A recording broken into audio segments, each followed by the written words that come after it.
안녕 얘들아. 오늘부터 같이 문법을 공부해 보도록 할게.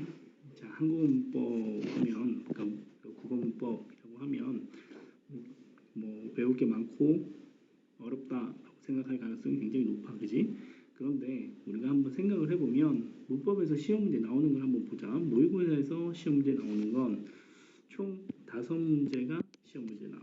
5문제 중에서 1번 의문, 2번 단어, 3번 문장, 4번 중세, 국어. 만약에 첫 번째 문제에 지문이 있다라고 하면 지문이 의문이면 의문이 2문제, 단어면 단어가 2문제, 문장이면 문장이 2문제, 중세국어가 있다라고 하면 중세국어가 2문제. 이렇게 해서 시험 문제 나오게 돼서 총 5문제가 나오는데, 여러분들이 우리가 생각해야 될 것 중에 하나가 뭐냐? 의문은 시험 문제 제일 많이 나온 건 의문의 변동. 그러니까 제일 암기할 게 많고 까다로운 부분. 그러니까 암기할 게 많으니까 조금 힘든 부분이 있겠지. 자, 단어를 보면 단어는 형태소와 관련해서 형태소, 그리고 단어의 형성이 하나, 그리고 품사 부분이 하나.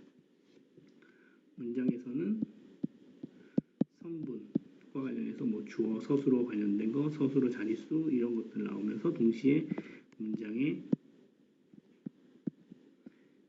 짜임까지가 하나, 그리고 문법 요소가 하나.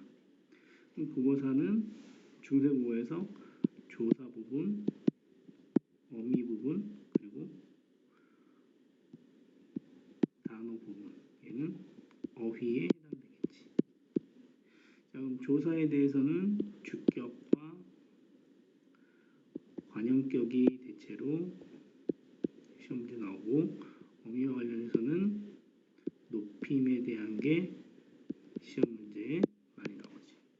그러면 문법과 관련해서 여러분들이 신경 써야 될 부분은 의문의 변동이 암기할 게 제일 많고, 의문의 변동, 그리고 단어의 형성도 조금 암기할 게 있겠지. 파생어, 합성어 관련된 것, 그리고 품사 관련해서는 암기할 게 많진 않고, 문장 성분과 짜임과 관련해서 명사절, 관형절, 뭐 안긴 문장, 이어진 문장에 대한 부분, 문법 요소와 관련해서 피동과 사동이 제일 어려운 부분이 될 가능성이 높겠지. 높임도 나오는 거고, 그리고 조사 관련해서는 중세국어에서 주격과 관형격 조사가 어떻게 실현되는지, 그리고 높임이 어떻게 실현되는지, 이런 것들이 시험 문제에 많이 출제가 되고, 어휘와 관련해서 요즘은 잘 출제가 되지 않는데, 어휘 관련해서 나오면 뭐 기역 말음 체언, 히읗 종성 체언, 뭐 이런 것들이 시험 문제에 나오게 되는데, 이제 여기 관련된 부분들은 같이 공부를 하면서 우리가 조금 더 자세하게 보도록 할 거야.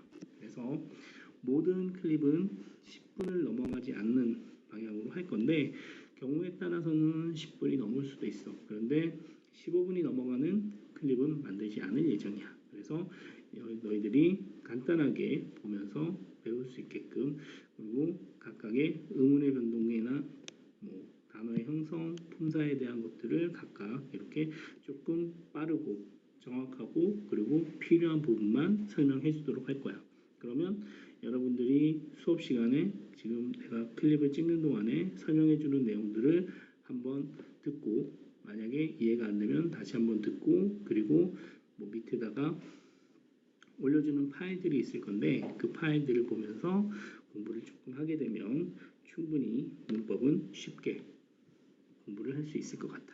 그래서 오늘부터 첫 시간 오리엔테이션으로 간단하게 설명을 했고, 이제 다음 시간부터는 간단하게 문법 요소에 대한 부분을 설명하기 전에 문법의 작은 단위부터 해서 큰 단위까지 한번 전체 훑으면서 필요한 용어들이 어떤 것들이 있는지를 설명하도록 할게. 그러면 우리 다음 시간부터 본격적으로 공부를 시작해 보도록 하자. 알겠지? 안녕.